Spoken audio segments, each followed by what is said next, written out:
आज के कार्यक्रम के प्रमुख अतिथि पद्मभूषण डॉक्टर कोपिल्लिल राधाकृष्णन जी, विदर्भ प्रांत के माननीय संघचालक, माननीय सहसंघचालक महोदय, नागपुर महानगर के माननीय संघचालक जी, उपस्थित सभी श्रद्धेय संतगण, देश विदेश से यहाँ पर इस कार्यक्रम को देखने पधारे हमारे अतिथिगण, नागरिक सज्जन, माता भगिनी एवं आत्मीय स्वयंसेवक बंधु,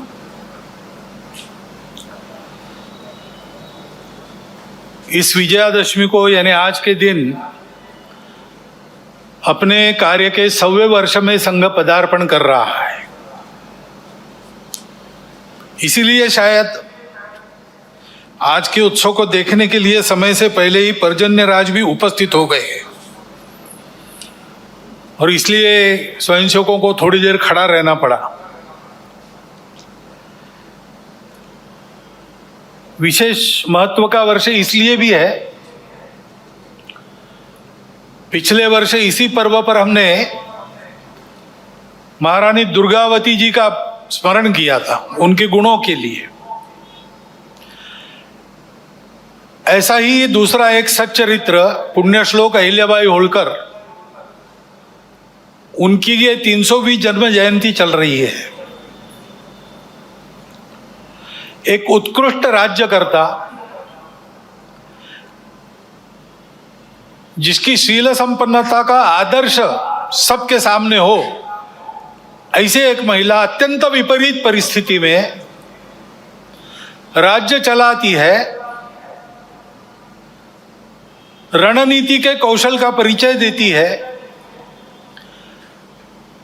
अपने राज्यों को संभालती ही है, परंतु अखिल भारतीय दृष्टि होने के कारण सारे देश में धर्म संस्कृति का उत्थान हो, इस दृष्टि से जगह जगह मंदिर बनवाती है, घाट बनवाती है, धर्मशालाओं का पुनरुज्जीवन करती है।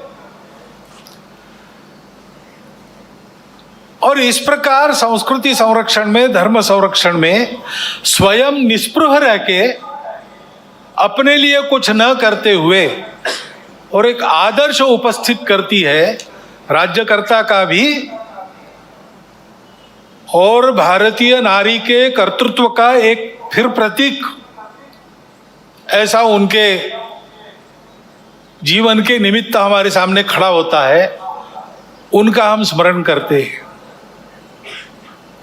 ऐसे ही स्वामी महर्षि दयानंद सरस्वती का 200वां जन्म जयंती का वर्ष चल रहा है। हम जानते हैं कि लंबी गुलामी के बाद भारत का जो पुनरुत्थान शुरू हुआ, उस पुनरुत्थान के पीछे जो शक्तियां थी, उनमें से एक स्वामी दयानंद सरस्वती है। लोगों में सही धर्म क्या है, उसका सत्य प्रकाश उनके बुद्धि में जाए, अपने मूल को समझकर काल सुसंगत धर्म का आचरण वो करे और अपने लिए स्वतंत्रता प्राप्त कर ले। इसलिए जनों की जागृति का एक महाप्रयास उन्होंने किया। उसकी प्रेरणा में से आगे चल के भारत के जीवन के सभी क्षेत्रों में कई प्रकार के आंदोलन भी हुए। ऐसा एक पुण्य चरित्र, उनके भी स्मरण का आज वर्ष है। स्वतंत्र देश होना है, देश वैभव संपन्न होना है, तो प्रजा में चारित्र्य चाहिए। अभी अध्यक्ष महोदय जी ने जिस दैवी गुण संपद का उल्लेख किया, अभयम सत्व संशुद्धि, वही है व्यक्तिगत और सामाजिक चारित्र्य, राष्ट्रीय चारित्र्य, जिनके बलबूते देश बड़ा होता है। पाबना में, आज के बांग्लादेश में, उस समय के पूर्व बंगाल में जन्मे श्री श्री अनुकूल चंद्र ठाकुर होम्योपैथी के डॉक्टर थे, आध्यात्मिक साधक थे। उनके माता से ही उनको दीक्षा मिली थी, तो उनके व्यक्तित्व से आकर्षित होकर लोग उनको आकर मिलते थे, अपनी व्यक्तिगत कठिनाइयां बताते थे, उनके हाल पर उनसे चर्चा होती थी। इसी का आगे एक सत्संग आंदोलन बन गया और 1925 में उस आंदोलन का भी विधिवत पंजीयन हुआ। उस आंदोलन का मुख्यालय आजकल देवघर में है।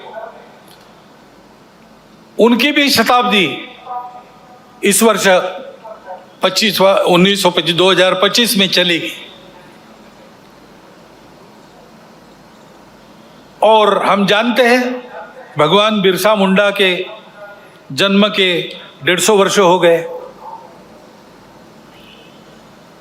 विदेशी वर्चस्व के विरुद्ध, शोषण के विरुद्ध वनवासी समाज में, आदिवासी समाज में बहुत जागृति जिन्होंने की, केवल भाषण देकर नहीं, अपने जीवन को यज्ञ में अर्पण कर दिया और ऐसा उपदेश दिया और ऐसा आचरण हमारे सामने रखा कि हमारे जनजातीय बंधुओं के अस्मिता को, अस्तित्व को स्वतंत्र भारत में सशक्त होकर अपने योगदान करने को एक पुष्ट वैचारिक और व्यावहारिक आधार उसके कारण प्राप्त हुआ। उनका भी 150वां जन्म जयंती का वर्ष चल रहा है। स्मरण करने का कारण ऐसा है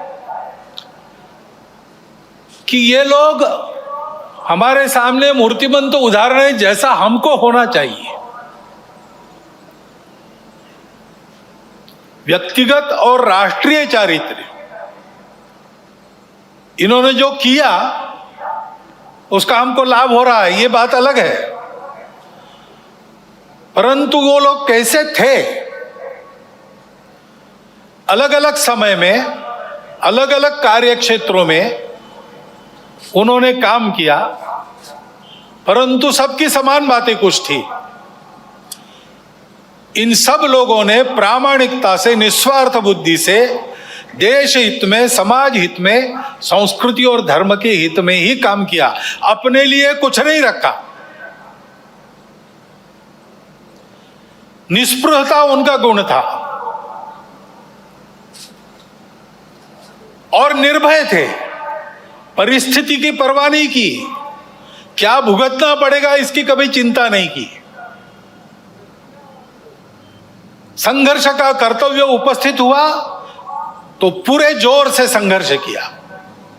उसमें आवश्यक जो कठोरता आवश्यक है उस कठोरता का भी वर्ण किया, लेकिन ऐसा होने के बाद भी वो किसी के द्वेष्टा नहीं बने। उन्होंने अपने मन में किसी के प्रति कोई शत्रुता नहीं रखी, सबके प्रति निर्वैर भाव से अपना कर्तव्य वो करते थे। और इसलिए उज्ज्वल शील संपन्न उनका यह जीवन सज्जनों के लिए आधार बना, दुर्जनों को उनके कर्तृत्व की धाक बनी। इस प्रकार की समाज में शक्ति जब खड़ी हो जाती है तब फिर समाज का उत्थान होता है, देश का उत्थान होता है, बाकी सब सहायक बनता है। ऐसे व्यक्तिगत और राष्ट्रीय चरित्र की आवश्यकता आज की परिस्थिति हमको बार बार बता रही है, ये आवश्यक है और उसके आदर्श ये जीवन है। क्योंकि परिस्थिति हमेशा चुनौतियां तो रहती ही है, अच्छा भी रहता है, दुनिया की हो, देश की परिस्थिति हो। अभी वैज्ञानिक प्रगति का वर्णन करते समय आपने बताया भविष्य के लिए तैयार होना है, और भविष्य इस तकनीकी के कारण कई प्रकार की नई सुविधाएं लेके आएगा। आज तक विज्ञान कई प्रकार की सुविधाएं लेकर आया है। तो मनुष्य जीवन भौतिक दृष्टि से पहले से सुखी है, परंतु हम देखते हैं कि इतने प्रगत सुखी मानव समाज में अपने स्वार्थ और अहंकार के कारण कैसे कैसे संघर्ष चलते हैं। इस्राएल के साथ हमास का जो युद्ध छिड़ा वो अब कितना व्यापक होगा और उसकी आग में कौन कौन झुलसेंगे और दुनिया पर इससे कौन सा संकट आएगा, इसकी चिंता सबको लगी है। तो परिस्थिति के दोनों पहलू होते हैं। अपने देश का जब विचार करते तब भी अपना देश आगे बढ़ रहा है, टेक्नोलॉजी के क्षेत्र में, शिक्षा के क्षेत्र में अतिथि महोदय ने वर्णन कर दिया है। बहुत नपे तुले शब्दों में पूरा चित्र आपके सामने आया है।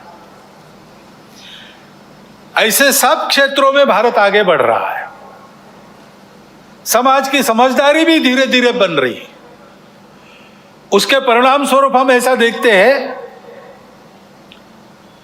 कि जम्मू कश्मीर के चुनाव भी शांतिपूर्ण ढंग से संपन्न हो गए। इसका ही परिणाम हम देखते हैं सारे दुनिया में। भारत की साख बढ़ी है, प्रतिष्ठा बढ़ी है। वसुधैव कुटुंबकम का हमारा विचार सबको स्वीकार्य है।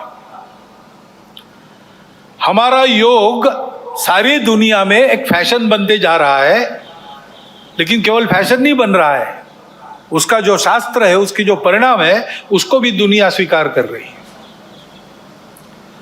पर्यावरण के बारे में हमारी अपनी जो दृष्टि है वो आज सारी दुनिया में स्वीकार्य है। भारत की प्रतिष्ठा बढ़ी है, भारत का सामरिक बल बना है, कई मामलों में देश आगे जा रहा है। और आगे ले जाने का प्रयास शासन के द्वारा, प्रशासन के द्वारा, देश के युवकों के द्वारा, वैज्ञानिकों के द्वारा, किसानों के द्वारा, जवानों के द्वारा, सबके द्वारा हो रहा है। विशेषकर युवा पीढ़ी में हम देखते हैं कि स्व के गौरव की भावना बढ़ रही है। अपने देश के भविष्य के लिए बहुत अच्छे लक्षण है और ये चलते रहेंगे। ऐसा नहीं है कि ये किसी तात्कालिक समय के वैशिष्ट्य के नाते खड़े हैं। ये करवट बदली है भारत के समाज में और समाज आगे बढ़ेगा, देश को आगे ले जाएगा, इसका पूर्ण विश्वास है।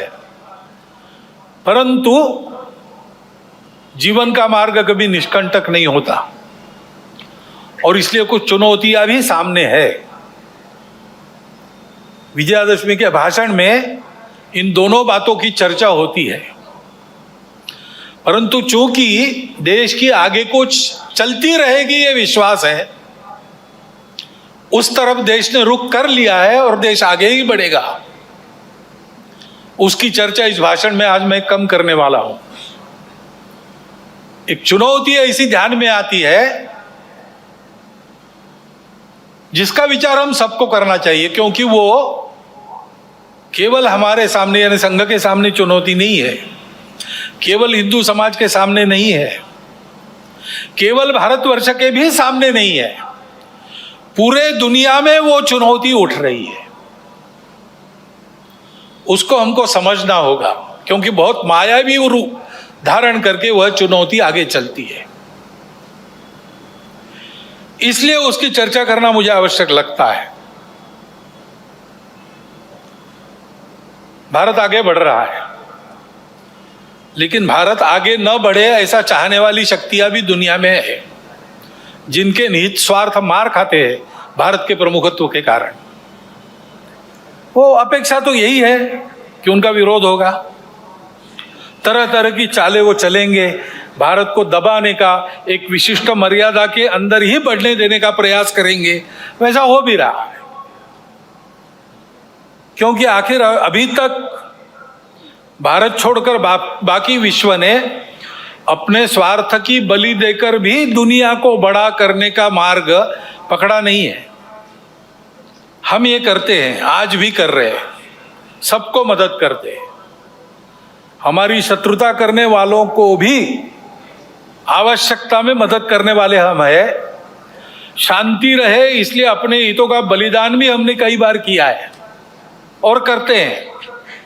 ऐसा स्वभाव दुनिया में नहीं है और इसलिए भारत आगे बढ़ रहा है या कोई भी देश आगे बढ़ रहा है, कल चल के हमारा स्पर्धक बनेगा ऐसा डर जिनको लगता है, वो उस देश में तरह तरह के उत्पाद करने में कम नहीं करते।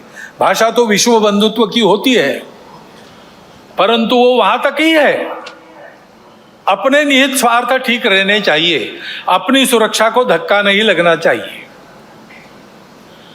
और इसलिए दूसरे देशों में कई प्रकार के उत्पाद खड़े करना, जनतांत्रिक तरीके से वहां कोई सरकार चुन के कारोबार कर रही उसको नीचे लाना, ऐसा दुनिया में चलते रहता है। ये दुनिया की रीति लगभग बन गई है, जो नहीं बननी चाहिए लेकिन है। अब हमारे पड़ोस में ही बांग्लादेश में क्या हुआ, उसके कुछ तात्कालिक कारण और पहलू है, ये बात ठीक है, लेकिन इतना बड़ा उत्पात तो उससे नहीं होता।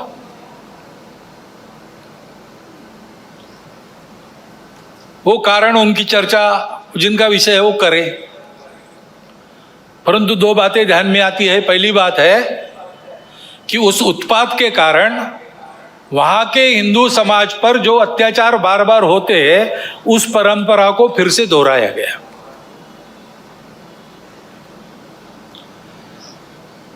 पहली बार वहां का हिंदू संगठित होकर अपने बचाव में रास्ते पर आया, इसलिए कुछ बचाव हो गया। परंतु कहीं कोई गड़बड़ हो, दुर्बलों पर अपना गुस्सा निकालने की ये जो कट्टरपन की प्रवृत्ति है, वो प्रवृत्ति जब तक वहां विद्यमान है, तब तक वहां की हिंदू क्या, वहां के सभी अल्पसंख्यक, उनके सर पे खतरे की तलवार लटकी रहेंगी। उनको आवश्यकता है मदद की। विश्व भर के हिंदुओं की, भारत के सरकार की सहायता उनको मिले, ये उनकी आवश्यकता है। परंतु इससे ये ध्यान में आता है, और ये ध्यान में आना चाहिए, हिंदू समाज के भी ध्यान में आना चाहिए कि दुर्बल रहना अपराध है।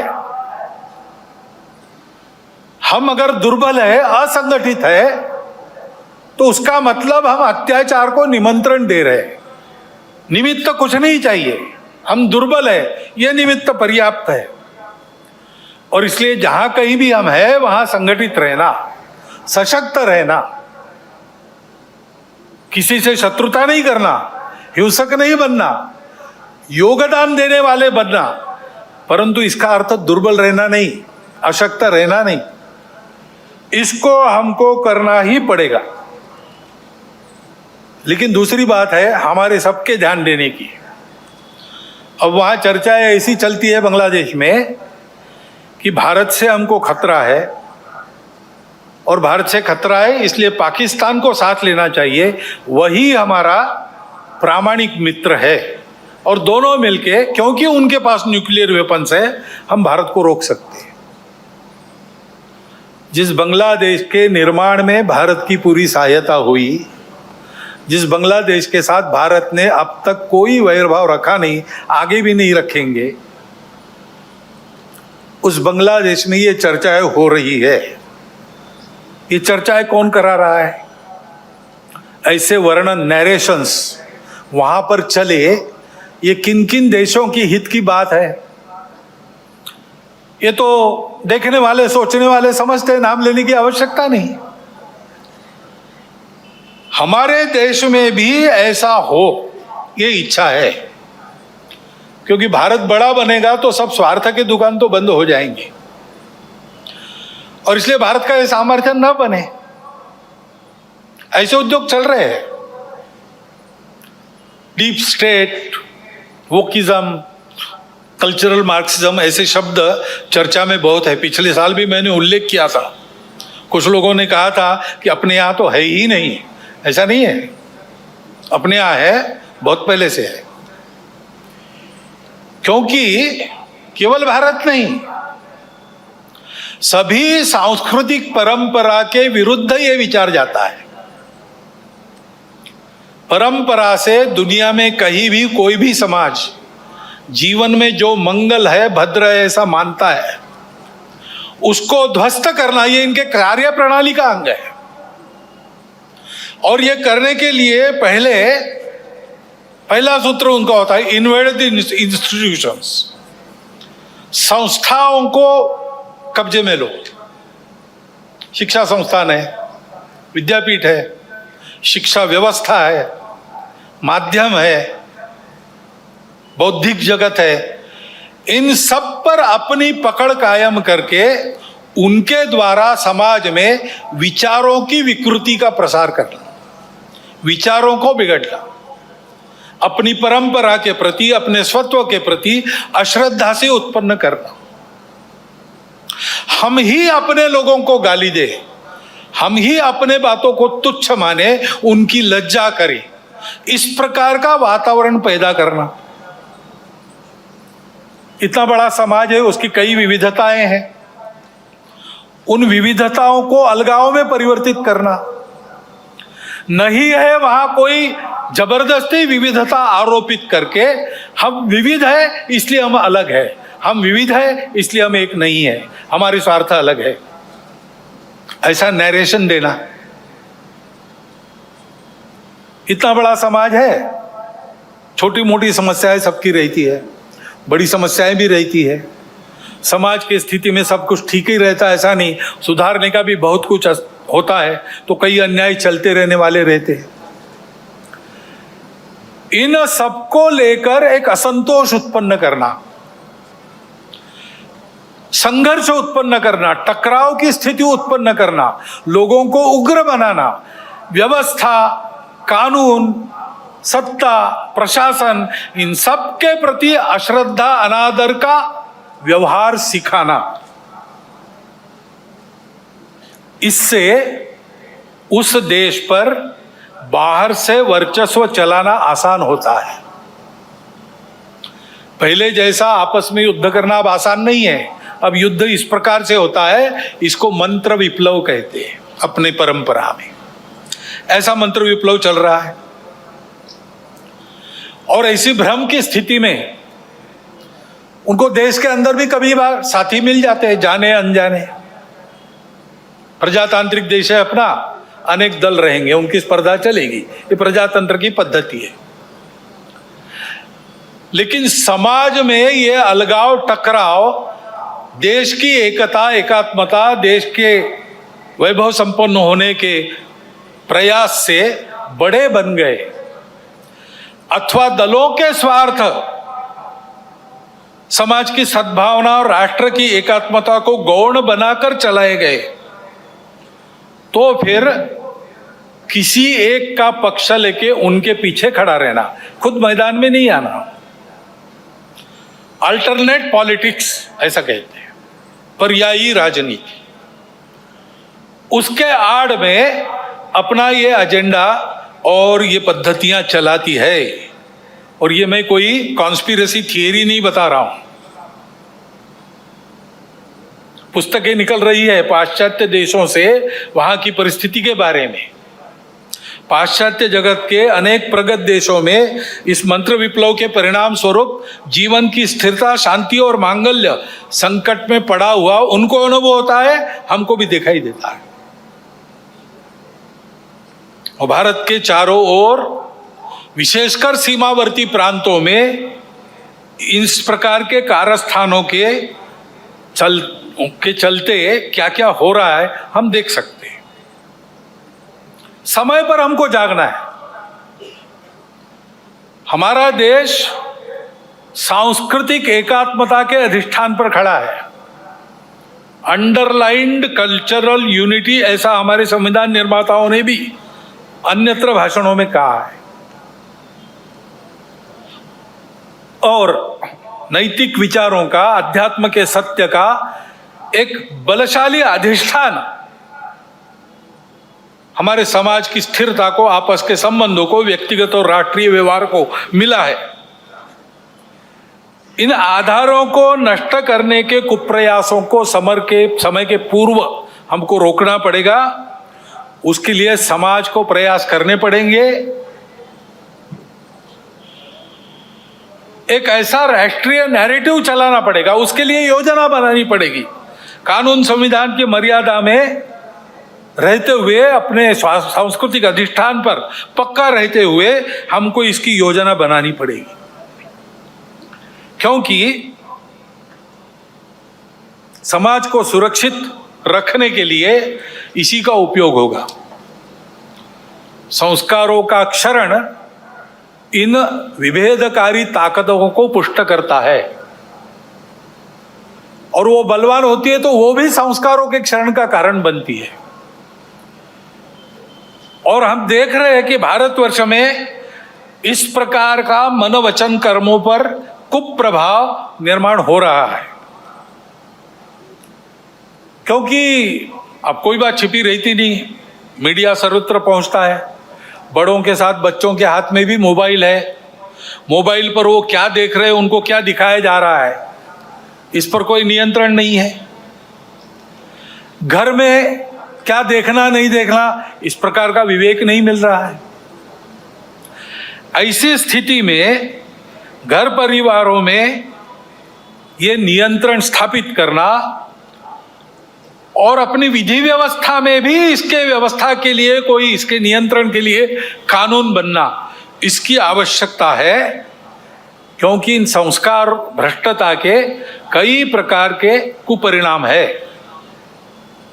ये विवेक न होने के कारण कई जगह नई पीढ़ी नशीली दवाओं की आदतों में खोखली होती चली जा रही है। कहीं पर दिखता है, कहीं पर नहीं दिखता है। कहीं कहीं पर ऐसा भी हो गया है कि कोई नशीली दवा जो नहीं लेता उसको पिछड़ा माना जाता है। इस प्रकार का वातावरण भी उत्पन्न हो रहा है। और हम देखते हैं कि हमारे देश की परंपरा क्या है, हमारा देश कैसा है। एक द्रौपदी के वस्त्र को हाथ लगा, महाभारत हो गया। एक सीता का हरण हो गया, रामायण हो गया। यहां पर कैसी घटनाएं घट रही है। अब कलकत्ता में जो हुआ आरजीकर अस्पताल में, लज्जाजनक घटना है, हम सबको कलंकित करने वाली घटना। और ये एक नहीं है,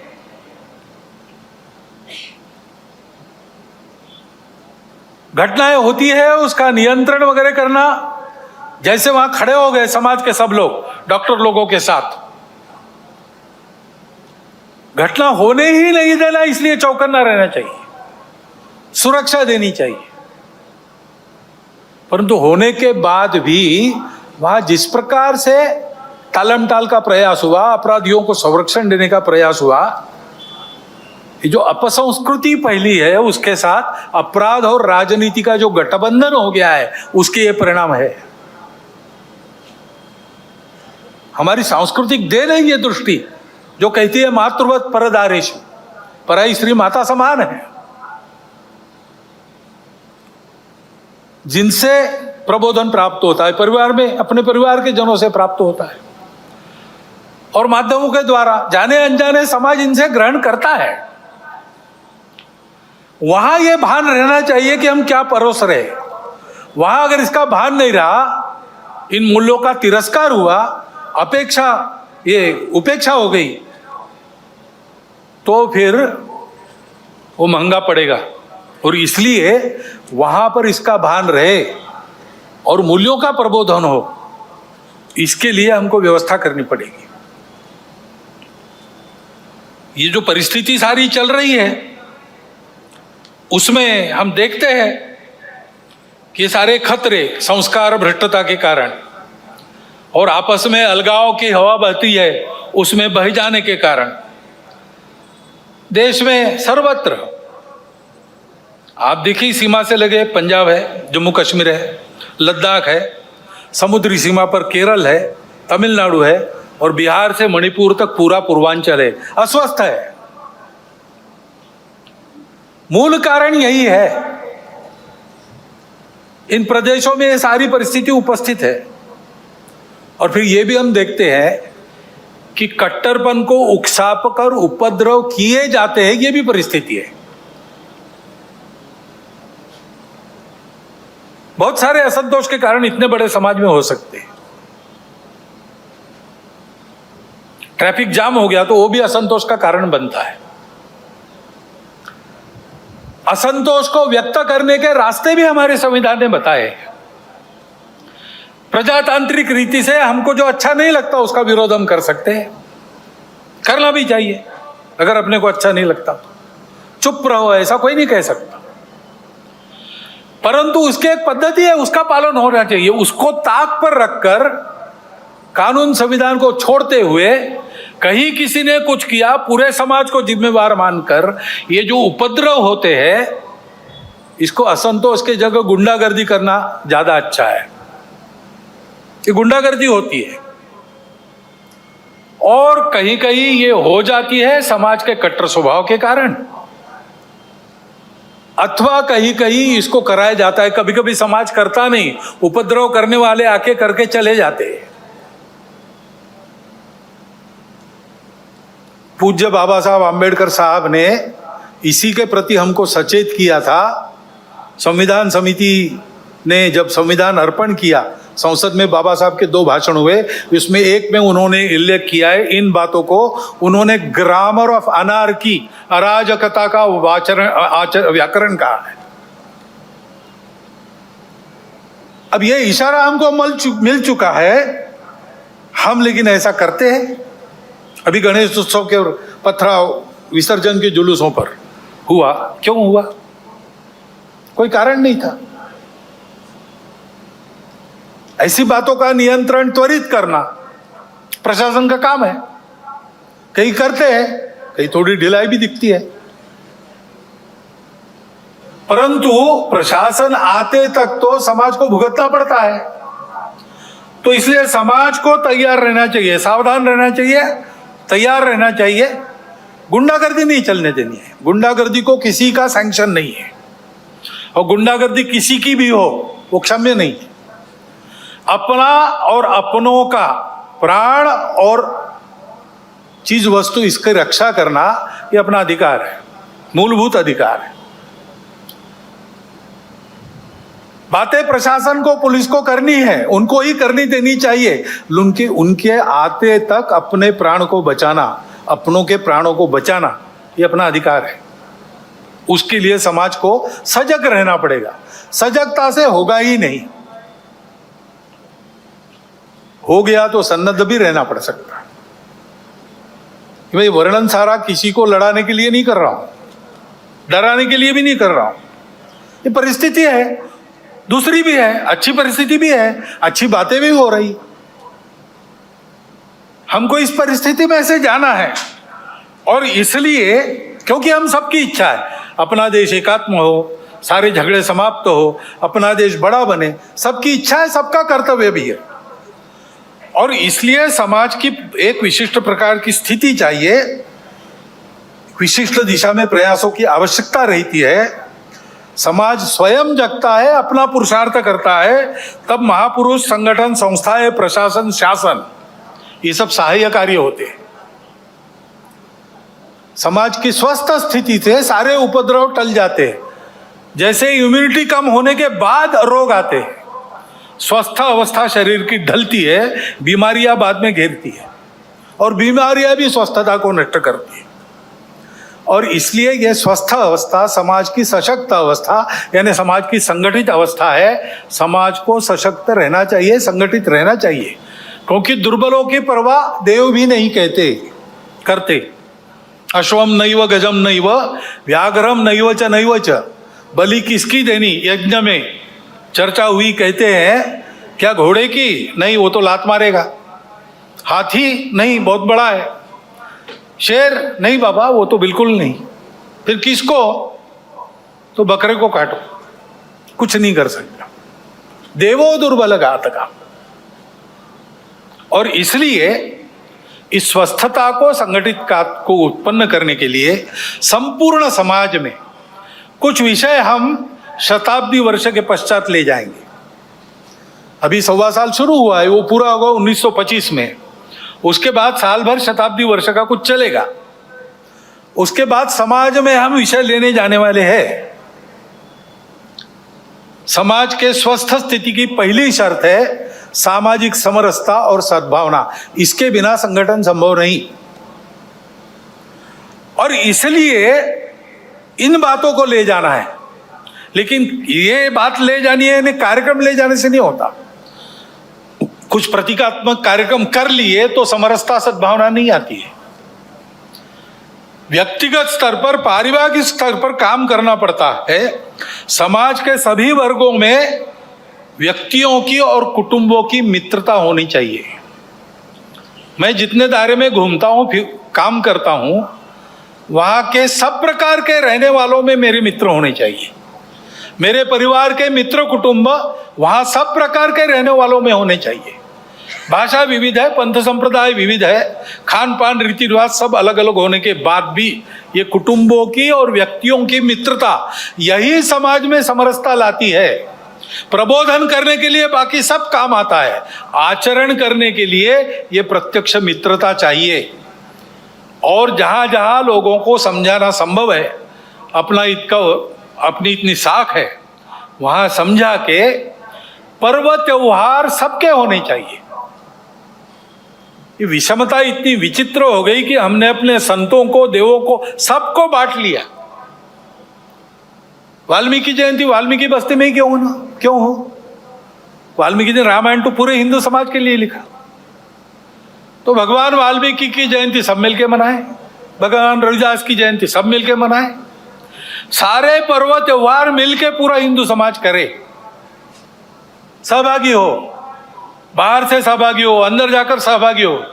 ये सहभागिता चाहिए। और समाज के श्रद्धा के या उपयोग के जो केंद्र होते हैं, मंदिर है, पानी है, स्मशान है, वो सबके लिए खुले चाहिए, ऐसा वातावरण चाहिए। ये हमको करना पड़ेगा। इसको लेकर हम समाज में जाएंगे। अपने समाज में अनेक जाति वर्ग है, उनका अपना अपना नेतृत्व है, उस नेतृत्व के हाथ में संस्थाएं हैं, उन संस्थाओं के द्वारा उन जाति वर्गों का संचालन होता है, अच्छी तरह होता है। ये सब जाति वर्गों के जो मुखिया लोग हैं, वो अगर नीचे खंड स्तर तक, ब्लॉक स्तर पर एकत्रित आए और आपस में बताए कि अपने जाति के उत्थान के लिए उनको समय के हिसाब से ठीक प्रकार का प्रबोधन, क्या क्या खतरे हैं समाज जीवन में, उससे अपने आप को कैसे बचाना, इसके बारे में जानकारी, देश दुनिया में क्या चल रहा है इसकी जानकारी, ये हम अपने समाज में कैसे देते हैं, उनका जीवन अधिक उन्नत हो, अधिक संस्कार वाला हो, भौतिक दृष्टि से सुखी हो, क्या क्या कर रहे हैं, आपस में शेयर करना, बताना, कल्पनाएं मिलती है अन्य लोगों को प्रयास करने के लिए। लेकिन इनके साथ और दो विषयों की चर्चा करना। अपने अपने जाति वर्ग के लिए हम ये सब कर रहे हैं, बहुत अच्छी बात है, परंतु हम सब मिलकर अपने उस खंड में समाज की कौन सी एक समस्या है जो हम उठाकर अपने बलबूते उसको ठीक कर सकते हैं। पूरे समाज की कोई समस्या, हर 2 महीने बैठते तो 2 महीने में एक कोई समस्या उठाकर उसको ठीक करना, सबने मिलकर तय करना, इसको हम हाथ लगाएंगे, इसको हम ठीक करेंगे। और दूसरा ये तय करना कि हम सब जाति वर्ग यहाँ रहते हैं, हम मिल रहे हैं, वो हम में जो दुर्बल जाति है उसके लिए हम सब मिलकर क्या कर सकते हैं। ऐसी एक बैठक में मैं था, वह वाल्मीकि बंधु थे, उन्होंने खड़े होकर बताई अपनी समस्या। हमारे बच्चों के लिए विद्यालय नहीं है, सरकारी विद्यालय चलता नहीं है, प्राइवेट विद्यालय हमको पुराता नहीं है, बच्चे कहाँ पढ़े। तो वहाँ राजपूत समाज के लोग बैठे थे, खड़े हो गए, उन्होंने कहा आपकी बस्ती तो हमारी बस्ती को लगकर है। उनका है, तो ले हमारा स्कूल है, 20% लोगों को हम लेंगे, बिना फीस के पढ़ाएंगे, और वो काम शुरू हो गया। समाज में विभिन्न जाति वर्गों के लोग बैठकर नियमित इन 3 विषयों का विचार अगर करते हैं तो समाज में सद्भावना नहीं रहेगी तो क्या रहेगा, और कौन उस सद्भावना को तोड़ सकेगा। क्योंकि सब जानते हैं कि हम अपना भी विचार करते हैं, सबका भी विचार करते हैं, हम सब एक दूसरे से लगे हैं, हमारे संबंध है। ये करना पड़ेगा, इस बात को लेकर हम जाएंगे। और हम आए, इसकी राह देखने की आवश्यकता नहीं, जहां हो सकता है वहां शुरू होना चाहिए। दूसरा विषय सामने आता है, जागतिक समस्या है, पर्यावरण की। सारी दुनिया त्रस्त है, एक बड़ा प्रश्न चिन्ह चिंतकों के सामने है, सृष्टि रहेगी कि नहीं रहेगी। और अपने देश में भी उसका अनुभव हो रहा है। हम देखते हैं हमारे यहाँ पर तरह तरह के उत्पाद हो गए, ऋतु विचित्र बन गई, कभी भी आती है, और जब आती है तब फूट पड़ती है। वर्षा नहीं होगी तो मुंह तक में छाले पड़ जाएंगे, इतनी गर्मी, और होगी तब छालों सहित सबको बहा ले जाएंगी। ये विचित्र तीव्रता ऋतुओं की उत्पत्ति हो गई है। ये सब होता है, इसका कारण क्या है? इसका कारण पर्यावरण के बारे में एक अधूरी दृष्टि पर चलना है। अब सारी दुनिया इसको अनुभव कर रही है।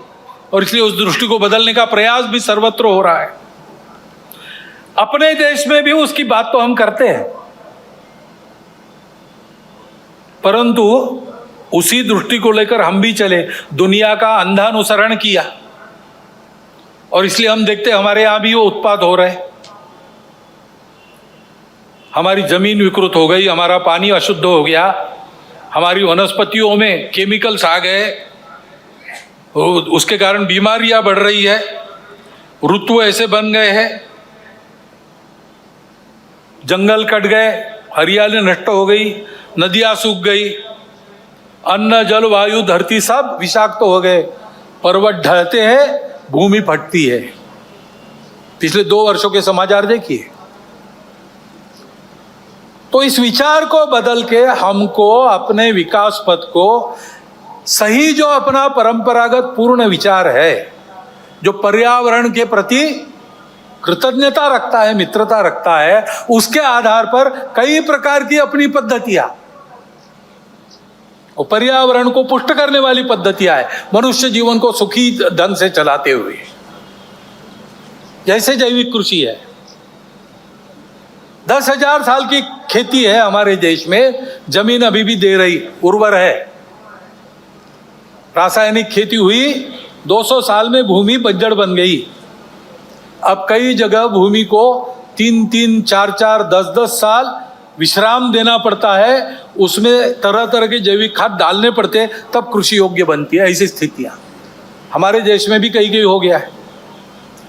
हमको अपने विचार के आधार पर अपना विकास पथ बनाना पड़ेगा और नीति उस प्रकार बनानी पड़ेगी, उसका कोई पर्याय नहीं है। परंतु इसके लिए विचार बनना चाहिए, सारे देश में एक समान वैचारिक भूमिका बनानी पड़ेगी। उस भूमिका का क्रियान्वयन करना है तो देश में भी इतनी विविधता है, तो क्रियान्वयन की पद्धति विकेंद्रित बनानी पड़ेगी। इसको करने में समय लगेगा, तब तक रुकने की आवश्यकता नहीं। अपने घर से हम प्रारंभ कर सकते। 3 छोटी चीजें करना, पानी बचाओ और पानी का संधारण करो, जल संधारण करना और कम से कम उपयोग में चलाना, फालतू जाने नहीं देना पानी। दूसरी बात है प्लास्टिक हटाओ, कम से कम सिंगल यूज प्लास्टिक अपने यहां नहीं चलना चाहिए। और तीसरी बात है पेड़ लगाओ, घर में भी हरियाली रखो, आंगन है तो बगीचा करो, पेड़ सब्जी वहां उगाओ। नींबू का पेड़ हो सकता है, सीताफल का पेड़ हो सकता है, छोटी मोटी सब्जियां हो सकती है, पालक मेथी ये सब हो सकता है, छोटे से आंगन में भी हो सकता है, गमलों में भी वो खेती हो सकती है, छत पर भी खेती हो सकती है। घर की हरियाली बढ़ाओ और अपने गांव की, शहर की, मोहल्ले की हरियाली बनाने के लिए वृक्षारोपण करो। और कोई भी वृक्ष मत लगाओ, परंपरा से उस आबो हवा में मनुष्य जीवन को जो धारण करते हैं, ऐसे वृक्षों का ज्ञान अपने यहाँ है, वो लगाओ। कई पेड़ हमने फैशन के नाते लगाए, विदेशों से आयात करके लगाए, अब उनको काटने की आज्ञा सरकार दे रही है, क्योंकि उसके कारण मदनपल्ली गया था, कुछ पेड़ लगे थे, ये पेड़ काटने को कहा है सरकार ने। क्यों कहा है भाई? अच्छे तो घने पेड़ है, इस पर पंछी नहीं बैठता और इसकी हवा में आने वाले को विकार होते हैं, विषारी हवा है, ऐसे पेड़ हम क्यों लगाए? हमारे यहाँ पेड़ है परंपरा से, नीम का पेड़ इतना गुणकारी है, ऐसे पेड़ है। वृक्षारोपण करना, ये करते हैं तो नीतिगत प्रश्नों के संबंध में हल करने में जो समय लगेगा, विलंब होगा, उस बीच नुकसान तो कम होगा या थम जाएगा। ये हमको करना चाहिए। दूसरी बात आती है संस्कार क्षरण की चर्चा हमने की। संस्कार शिक्षा से मिलते हैं। शिक्षा 3 जगह से होती है। एक अपना घर है, घर में सांस्कृतिक मूल्यों का प्रशिक्षण होता है, घर के वातावरण से, घर के लोगों के आचरण से। ये जो कहा मैंने, मातृवत परदारेषु परद्रव्येषु लोष्टवत आत्मवत सर्वभूतेषु, आज की युवा बिल्कुल उल्टी चलती है ना, तुम ही सब कुछ हो, इंडिविजुअलिज्म। यहां कहते हैं आत्मवत सर्वभूतेश, मेरे जैसे सब लोग हैं, जिससे मुझे खराब लगता है दूसरों के साथ नहीं करूंगा। पैसा शॉर्टकट से नहीं लूंगा, पसीने का कमाऊंगा वही खाऊंगा। दूसरों का पैसा मिट्टी का ढेला है मेरे लिए। परद्रव्येषु लोष्ठवत् और मातृवत् परदारेषु। ये प्रशिक्षण कहाँ होता है? सबसे पहले अपने घर में होता है, बचपन से होता है। घर का वातावरण वैसा करना, घर के सब लोगों को वैसा व्यवहार रखना चाहिए, अपने कुटुंब में इसकी चर्चा करते रहनी चाहिए, वैसा वातावरण बनाना चाहिए। शिक्षा नीति में ये आना चाहिए। नई शिक्षा नीति में इसका प्रयास चल रहा है, परंतु वो जो कॉलेज स्कूल में शिक्षा मिलती है, यानी प्रबोधन होता है, भाषण होता है, पढ़ना होता है, सुनना होता है, केवल उससे नहीं होता, देखना भी होता है। शिक्षा में जो पढ़ाया जा रहा है उसका मूर्तिमंत उदाहरण शिक्षक प्राध्यापक होने चाहिए। वहां से प्रारंभ करना पड़ेगा, उनके प्रशिक्षण का कोई तरह का ढूंढना पड़ेगा। लेकिन ये ध्यान रखना, शिक्षा तो बाद में आती है। आयु के 3 साल से लेकर 12 साल तक की घर के वातावरण से और घर में होने वाले संवाद से मनोभूमिका बनती है, आदमी उसी दिशा में आगे बढ़ता है। इसलिए घर और ऐसे शिक्षा संस्थान, उसके साथ साथ सामाजिक वातावरण, समाज में जिनको देखकर लोग चलते हैं, यद्यदाचरति श्रेष्ठ तत्तदेवेतरो जनः महाजनो येन गतस्स पंथा, कई उक्तियां हैं। समाज के प्रमुख लोग जैसा चलते हैं वैसा सब लोग करते, विचार करने की झंझट में नहीं करते पढ़ते, उनकी वो क्षमता नहीं, वो समझते भी नहीं। तो जिनको बड़ा माना जाता है, जो लोकप्रिय है, जो प्रभावी है, वो जैसा कहेंगे करेंगे, वैसा कहते करते हैं लोग। उनको ये चिंता करनी चाहिए।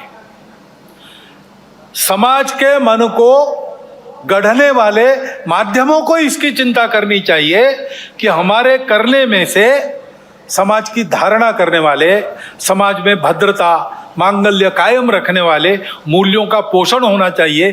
कम से कम उसको धक्का लगे ऐसा कुछ नहीं करना चाहिए। जिस प्रकार की बातें आती है OTT प्लेटफॉर्म्स वगैरह पर, बताना भी अभद्रता होगी, इतना बीभत्स होता है। और इसलिए मैंने कहा कि इसका कानून से भी नियंत्रण होने की आवश्यकता है, बहुत आवश्यकता है। जो संस्कार भ्रष्टता था, एक बड़ा कारण वो भी है।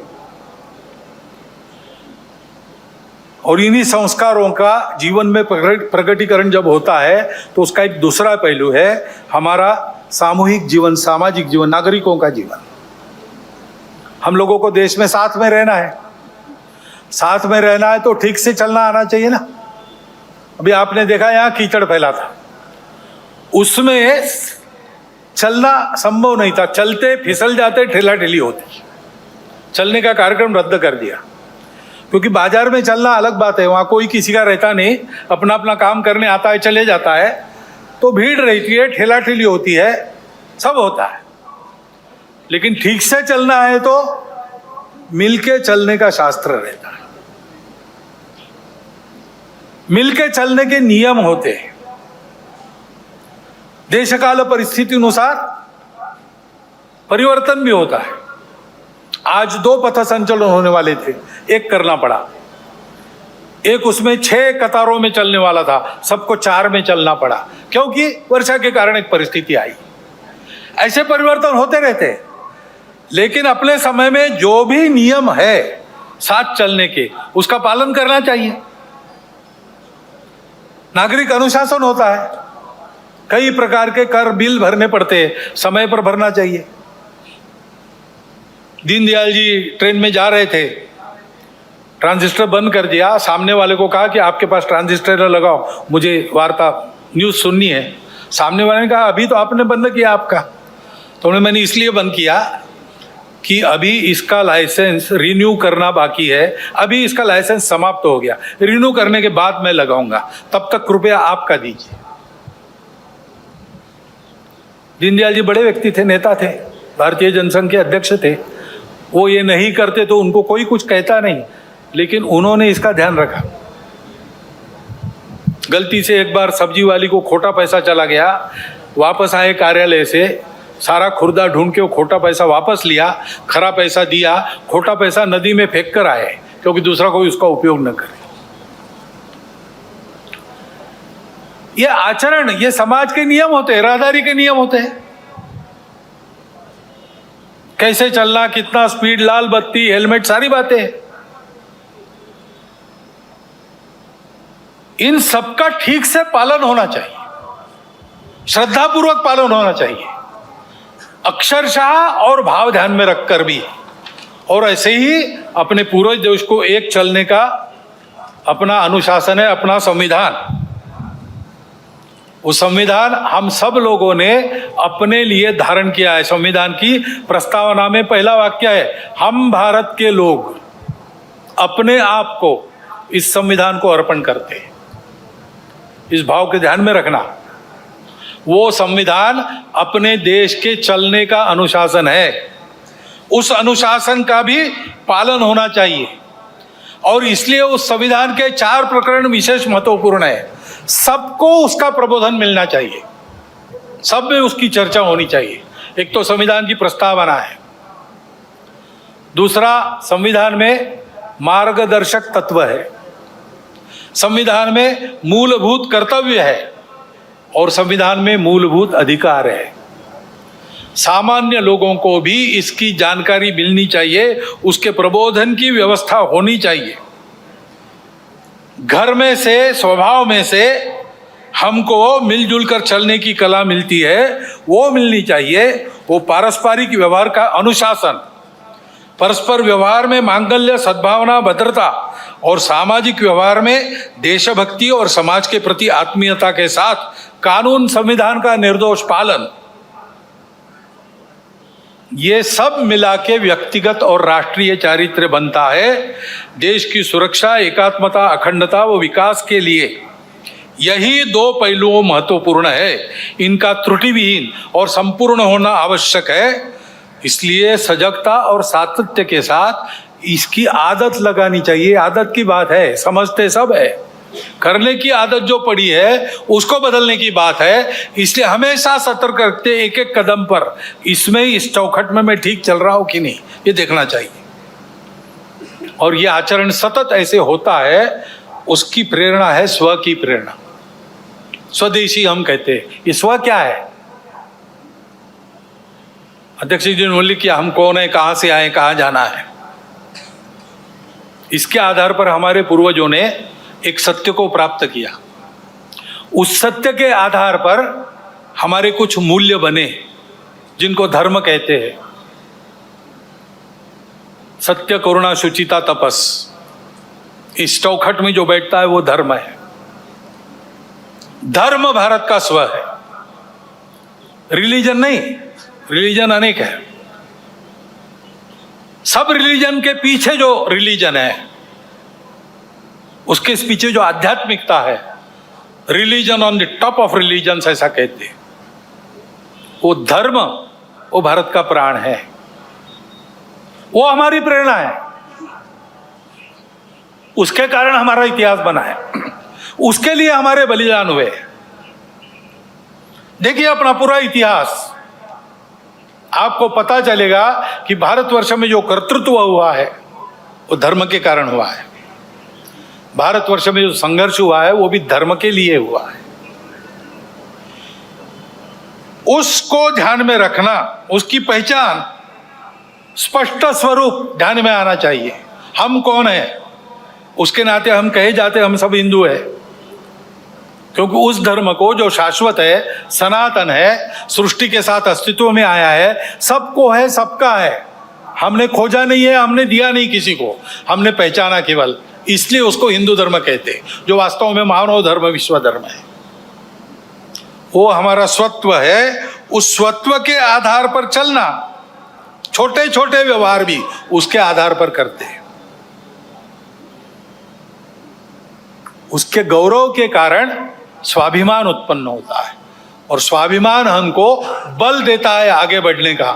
और इसलिए उस स्व के आधार पर छोटे व्यवहार भी करना जो हम अपने घर में बना सकते हैं, बाजार से नहीं लाना। बाजार से लाना है तो इसलिए लाना कि किसी का रोजगार उस पर चलता है। जो अपने देश में बन सकता है बाहर से नहीं लाना। देश में नहीं बनता उसके बिना काम चल सकता है, चलाना। बाहर से लाना ही है, जीवन आवश्यक है, देश में नहीं बनता तो ठीक है फिर लाइए। देश का जो व्यापार चले, अंतर्राष्ट्रीय व्यापार में तो माल देना भी पड़ता है, माल लेना भी पड़ता है, वहां तो चलेगा। लेकिन वहां अपनी आवश्यकता के अनुसार अपनी शर्तों पर हम खरीदेंगे। सौदा पटेगा तब लेंगे, दबाव में नहीं करेंगे। अपने घर के अंदर अपनी भाषा बोलेंगे। घर के अंदर भाषा, भूषा, भजन, भोजन अपना होना चाहिए। भ्रमण करने के लिए जाते, सारी दुनिया में जाइए, कोई बात नहीं, अपने देश के भी स्थान देखिए, प्रेरक स्थान है और अपने देशवासियों की स्थिति बताने वाले स्थान है। जाइए वनों में, अपने वनवासी बंधु कैसे रहते हैं, झुग्गी झोपड़ियों में जाइए, वहां कैसे जिया जाता है। प्रेरक स्थानों पर जाइए, किले देखिए, चित्तौड़ का गढ़ देखिए, रायगढ़ देखिए, ये भी जाने के स्थान है। भ्रमण वैसा होना चाहिए और अपना भवन भी वैसा होना चाहिए। ये स्वदेशी का व्यवहार है, उसको आग्रह पूर्वक करना। ये 5 बातें लेके स्वयंसेवक समाज में जाने का विचार कर रहे हैं। समरसता, सद्भावना, पर्यावरण, कुटुंब प्रबोधन, स्वदेशी और नागरिक अनुशासन।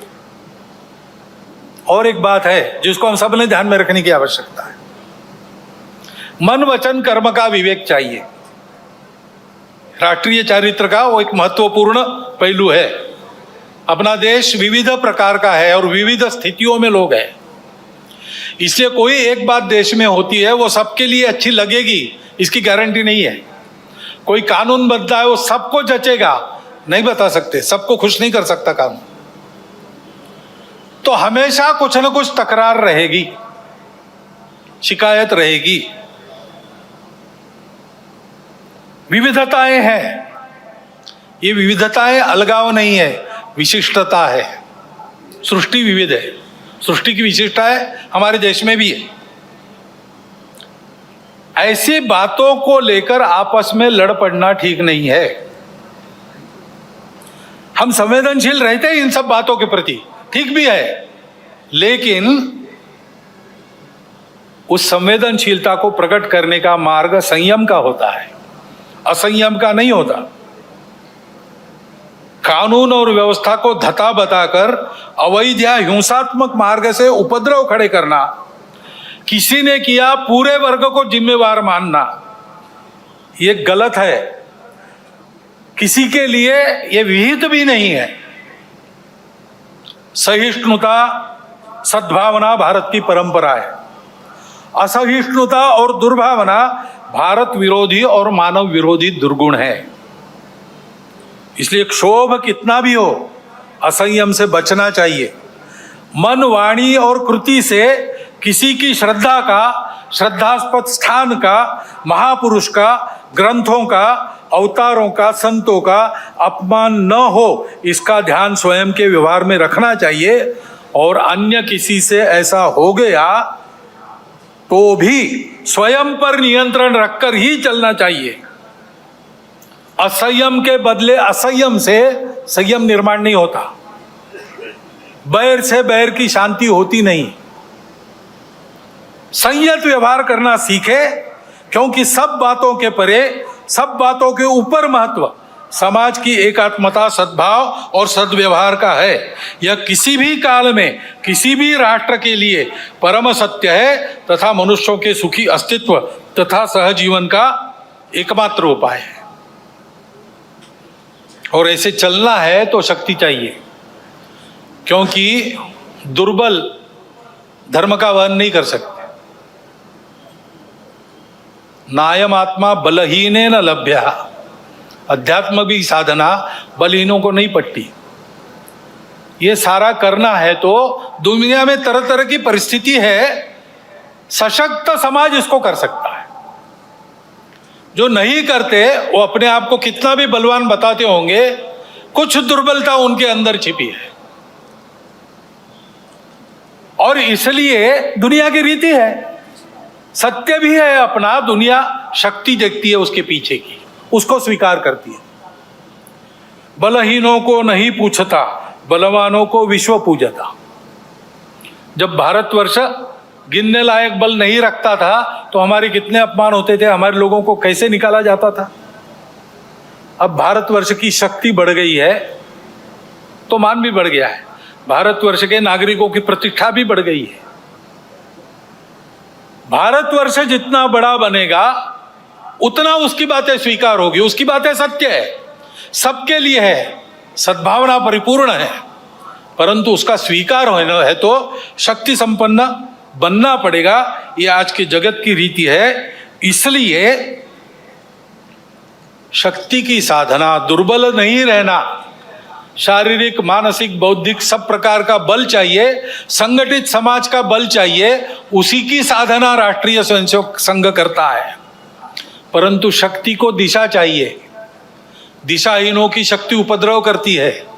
और इसलिए राष्ट्रीय स्वयंसेवक संघ में बल के साथ शील की साधना होती है। शील संपन्न शक्ति विश्व में सद्भावना और शांति का आधार बनती है। साधना ही मुक्ति का शुभ द्वार है, शक्ति ही तो शांति का आधार है। लेकिन ये शक्ति शील संपन्न होनी चाहिए। इसलिए प्रार्थना आपने सुनी, अजय्यांच विश्वस्य देहिश शक्तिम, अजय्य शक्ति जिसको कोई परास्त न कर सकते, ऐसा ही है। लेकिन तुरंत कहा सुशीलम जगत ये न नम्रम भवेत, ऐसा शील चाहिए जिसके सामने आदर पूर्वक सारा जगत नम्र हो। भारत में ये जो चुनौती है सारे विश्व पर जो है, संपूर्ण विश्व की व्यवस्था मांगल्य नष्ट करके अपने स्वार्थी दाव की पकड़ में विश्व को रखना चाहने वाले लोग जो कर रहे हैं और अपने स्वार्थ के लिए उनको साथ दे रहे हैं, वो चुनौतियां उपस्थित करेंगे। उसमें से हमको आगे बढ़ना है निर्भय निर्वैर होकर। इसलिए शील संपन्न व्यवहार के साथ शक्ति साधना महत्वपूर्ण है। आज का पर्व भी ऐसा ही है। देवों ने सबने अपनी अपनी शक्तियां एकत्रित कर दी, नवरात्र जागरण किया उसके लिए। उसमें से चिन्मयी जगदम्बा प्रकट हुई और उसके प्रकट होने से असुरों का निर्दालन हो गया, सज्जनों का कल्याण हो गया और विश्व का कल्याण हुआ। इस विश्व मंगल साधना के मौन पुजारी के नाते संघ लगा है। सबको यही साधना अपने परम पवित्र मातृभूमि को परम वैभव संपन्न बनाने की शक्ति व सफलता प्रदान करेगी। और इस साधना को देखकर दुनिया के बाकी देश भी इसी प्रकार की साधना उनके संदर्भ में उनके देश में करेंगे और सब ऐसे हो जाएंगे। विश्व के जीवन में अपने देश को सामर्थ्य संपन्न वैभव संपन्न बनाकर सब देश विश्व में योगदान करेंगे। यह स्थिति इसी रास्ते से आएगी। ऐसी यह साधना है। सुख शांति सद्भावना युक्त विश्व को बनाने की साधना करने वाला भारत बनाने की यह साधना है। इस साधना में आप सबको मैं निमंत्रित करता हूं और इन पंक्तियों के साथ अपने वाणी को विराम देता हूं। हिंदू भूमि का कण कण होकर शक्ति का अवतार उठे, जल थल से अंबर से फिर अब हिंदू की जय जयकार उठे, जगत जननी का जय जयकार उठे। भारत माता की जय। Stay ahead with our cutting edge news app. Instantly access the latest shorts in just 1 minute and breaking news in just 50 words. Download now for a smarter, faster news experience.